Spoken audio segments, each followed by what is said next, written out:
If you're ready to take some notes, say I'm ready.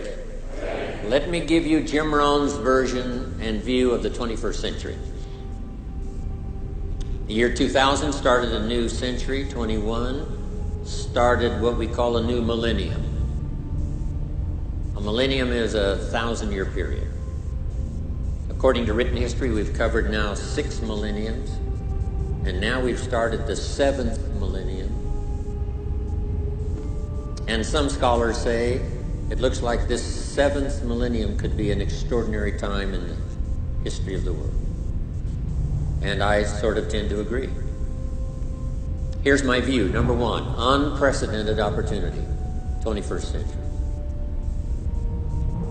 There's been nothing like it in the history of the world, certainly the last 6,000 years. The technology to do extraordinary things. We pick up a telephone now and talk to somebody on the other side of the world, just as if it was nothing. Impossible to do all those years ago. Transportation. I get on an airplane in Los Angeles. 14 hours later, I'm in Tokyo. 5 meals, 3 movies, you're there. Before they shut down operations, I used to fly the Concorde. 3 hours, London, New York. Extraordinary. If you fly the Concorde, you can see 2 sunsets in one day. If you're in London, watch the sun go down. When you get to New York, you watch it go down for the second time. You can have breakfast in Paris, lunch in London, and dinner in New York, all on the same day, if you fly the Concorde. How many of you have heard that the sun always comes up in the east? Not true. If you fly the Concorde at 1,400 miles an hour due west, the sun comes up in the west.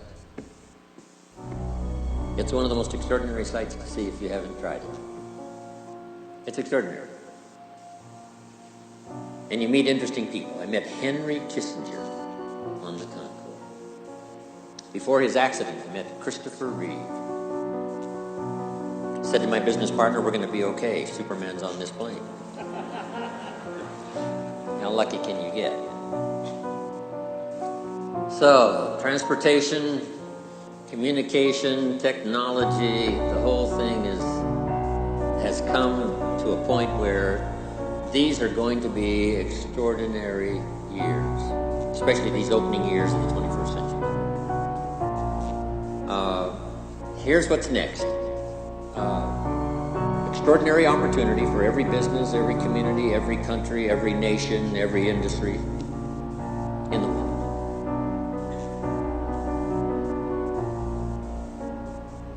But here's the next part, keen competition.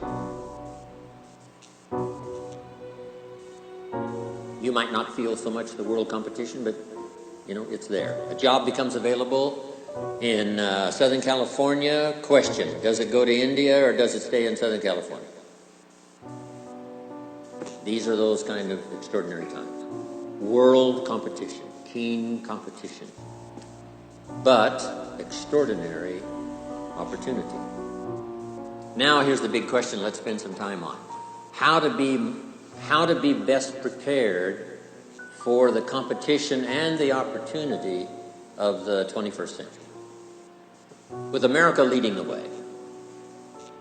No more best example of the last 6,000 years of extraordinary opportunity than America at the beginning of the 21st century. So we're in the middle of it. We're surrounded by it. It's everywhere. America is the envy of the world. Everybody wants to come here. They're not building rafts to get to Cuba. They're not squeezing through the fence to get into Mexico. The boat people are not headed for Vietnam. Everybody wants to come to America. Neil Diamond sings, right? Everybody's coming to America. And the reason is because we've got this extraordinary place with the most unusual opportunity in 6,000 years of written human history all around us. Now the key is how can we individually and collectively for a company or an office take advantage of these extraordinary times and pick up the pace of both learning and application so that we can do our share of cashing in on these extraordinary times for ourselves and then make the investments necessary for the future.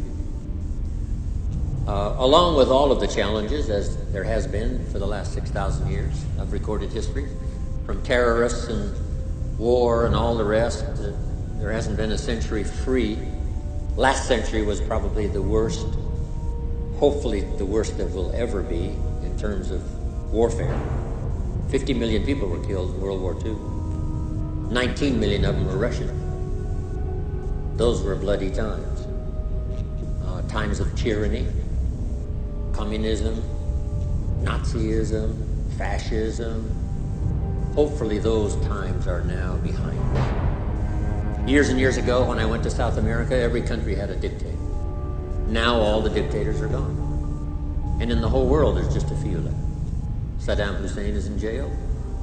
You know, China and Cuba, there's just a few left. So these are extraordinary turns of events. But the key is now, how can we take advantage? Along with, you know, personal challenges and national challenges, international challenges that have always been with us. According to the storyteller, when there were 4 people on Earth, one killed the other, wiped out 25% of the population.